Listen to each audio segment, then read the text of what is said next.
I grew up in a fairly average place outside Chicago, cookie-cutter homes in a sprawling suburban subdivision. When I was 6 years old, my mom went away for a business trip, which didn't really ever happen, but she said she had a surprise for me when she got back. Like any little kid, I was super excited about getting some new toy.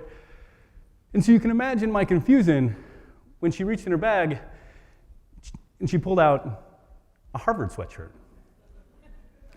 Now that's why I didn't know anything about Harvard, let alone college for that matter. But little did I know that this would actually begin years of indoctrination to the idea that college, and the Ivy League in particular, was the be-all, end-all to success in life. And so fast forward 30 years, with all the benefit of hindsight, and as a pretty average kid from Chicago, I'd readily admit that I've effectively won the lottery.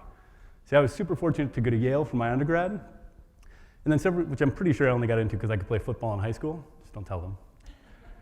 And then years later, I got into Stanford for graduate school, where I got a master's in education and an MBA from Stanford Business School. And so not only have I had amazing success and fortune academically, despite the fact that I've actually racked up about $200,000 in debt along the way. Yeah, exactly. But I'd actually readily acknowledge that the vast majority of my success in life can in some way be linked back to the fact that the moment I got into Yale, I fundamentally changed the trajectory of my life.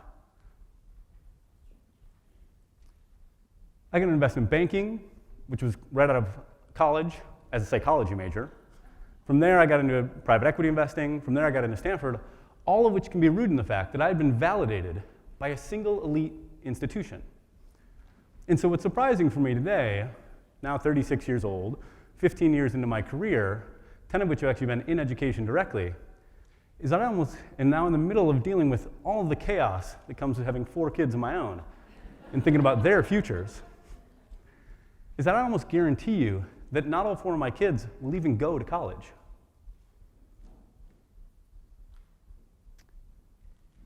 First, let me acknowledge the privilege that I have in making that statement.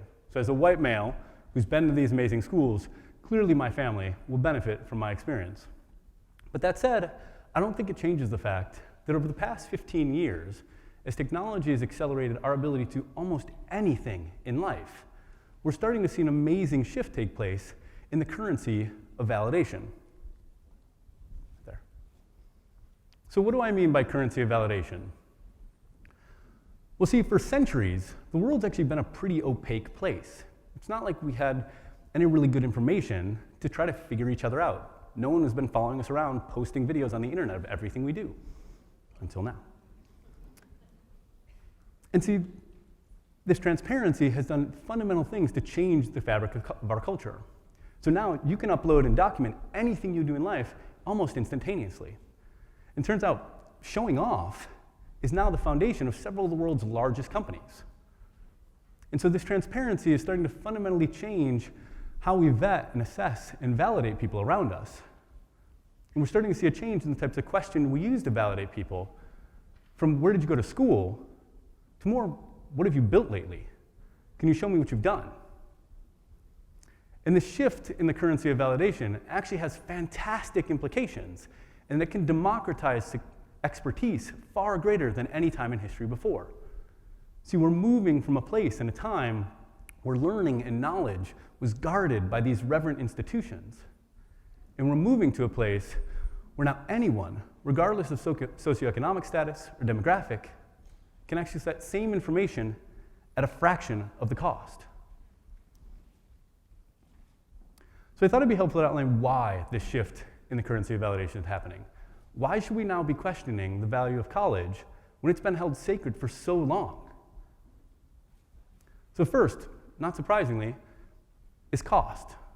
The latest College Board data puts the average cost of a 4-year college to be anywhere from $100,000 to $250,000 all in. And that's only if you graduate on time. And these costs become even more dramatic if you consider them against a simple question, which is how many actual real-world skills did you learn in college that you could apply immediately in your career when you graduated? For instance, when I graduated with a master's in education, I went to become a substitute teacher for a short while. And I was sort of shocked to realize that I actually only really learned 3 or 4 skills from that entire degree that were going to help me manage a classroom full of kids in the chaos and their learning. And this actually leads to the second and probably the most profound shift facing colleges today, which is the shift from seat time-based learning to competency-based learning. So seat time-based learning is the traditional model we're all too familiar with, where regardless of what you actually learn, what's measured is how much time do you spend sitting in your seat. Competency-based learning, on the other hand, describes the type of learning where regardless of how long you sit, whether it's 1 hour or 5 hours or 10 hours, what's measured is whether or not you can actually demonstrate competency of a specific skill via some sort of portfolio of artifacts or documents or videos, or even on the job directly. And this is actually where we can learn a lot from the research in the teacher development space, where I've spent the past 10 years of my career. See, several years ago, two amazing researchers named Joyce and Showers did a fascinating meta-analysis where they compared various types of learning to the transfer of that learning to a job application, in this case, in the teaching context. And what they found is that in a traditional lecture environment, we have theory and discussion, that's it, happening in a classroom, only about 5% of students can take that information and turn it into demonstrable new skills in that same classroom environment. Lectures aren't great. And it turns out only about 0% of those students can actually transfer those skills into their actual job context down the road. Now, if you add to that lecture some demonstration, some practice, some feedback, which probably typifies 90+% of the classes today in colleges that aren't lectures, now what they found is that you get 60% of those students can actually demonstrate new skills in that same classroom environment, which is better, but not great. But unfortunately, only 5% of those students can actually transfer those skills to their job application down the road. And so this data has to be a little bit terrifying if I'm holding a tuition bill right now and I'm expecting to be able to transfer any of that learning into my future career. So now, interestingly enough, what the research also found is that if you add to that learning environment an actual apprenticeship type approach, where you take a job-embedded coach who can actually give you direct feedback on what skills you're working on in that environment, now, in that scenario, 95% of students can demonstrate those skills back in that classroom environment. And most importantly, 95% of those students can then transfer those skills into their job application down the road. But now imagine how much our existing universities and colleges would need to change to actually make this shift to this new approach to learning happen. Not to mention the sort of bridges to industry that they need to build to make it happen effectively. And so what's really exciting is that we're right at the start of a brand new shift where a bunch of new low-cost alternatives are becoming mainstream that are directly embedded in the job market. So whether it's technical boot camps like General Assembly or Hack Reactor, or even some of the more competency-based MBA programs like Alt MBA, or even more the tactical course marketplaces like Lynda or Udemy, all of these alternatives are not only much lower cost, but they're actually super pragmatic in terms of building the skills that employers directly value. Because they're working with employers on a regular basis to make sure that their content aligns with their job postings. And what's even more exciting is that many of these alternatives are now starting to break apart the complexity of expertise.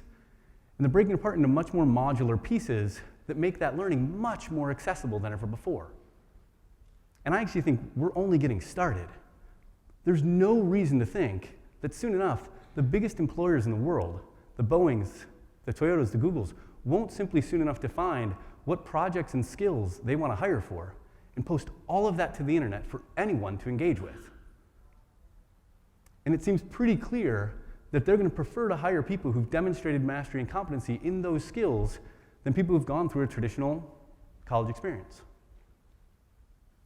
Now, I'm sure some of you would argue that a broader liberal arts education actually serves a broader purpose, a bigger purpose, than skill building, primarily to inspire a level of learning. The problem here, again, is I think it's incredibly hard to imagine that we should or can expect any institution to inspire a level of learning in just 4 years, especially with a student population that's so immature. No offense. And then I'd actually challenge you that a true level of learning needs to be continuously developed throughout our entire lives, starting when we're really young. And I'd be willing to bet that many, many of us could have actually gotten a ton more value out of the dollars we spent on college if we'd actually saved those dollars and spent them several years down the road when we were a bit more mature and could actually take advantage of the learning. I certainly know I would have. One of the other big arguments that I hear in defense of the existing system is, well, college is actually just a means of purchasing a network. See, it's the people, it's the alumni that matter, which is really hard to defend. It's true. And certainly for the elite schools in the top tier, their networks, they will always be able to justify their elite status by pointing to their impressive networks. The problem here, once again, especially for any schools not in that top echelon, is that technology is closing the gap for admission to these networks by making them much more open and accessible and specialized than ever before. So if you're interested in education technology, you can go spend $25,000 on a master's in education, and it's a great way to buy a network of a bunch of people that are really interested in that same space. But to be honest, ed tech, like any other industry in the world, is actually pretty tiny once you're in it.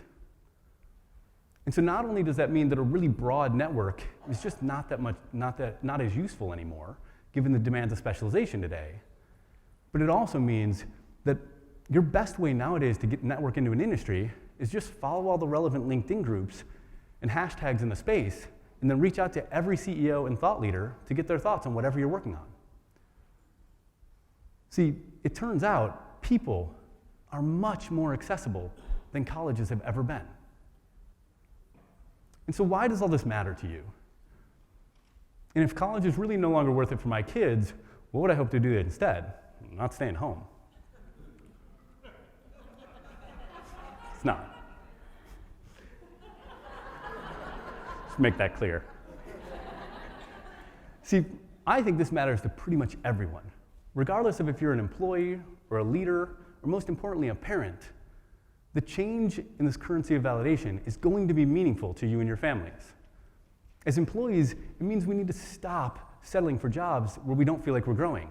Because if you're not growing, I can guarantee you that many of the people you're going to compete against for your next job are.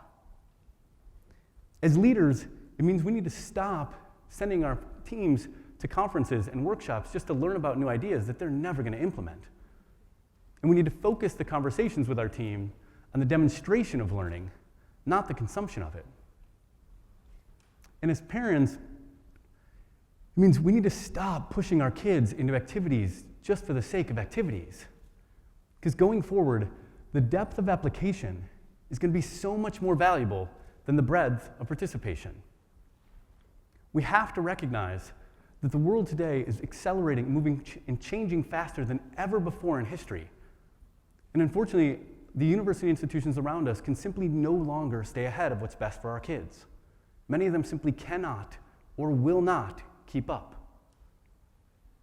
And therefore, as parents, it is our job, it is our responsibility to do everything we possibly can to prepare our kids for a future that's going to be vastly different than the one we grew up in. A future in which the act of building and doing and creating is the most valuable currency of all. It reminds me of my favorite Steve Jobs quote when he said, "Everything around you that you call life was made up by people that were no smarter than you. And you can change it, you can influence it, you can build your own things that other people can use. That's the most important thing." And while yes, we as society have a ton of baggage that has historically limited what someone was eligible to do based on whatever level of access he or she could attain. But we're moving to a world where the act of building and doing is no longer reserved for some entrepreneurial elite, and where the body of skills that make up true expertise is starting to be uncoupled and modularized in a way that makes it much easier and accessible than ever before.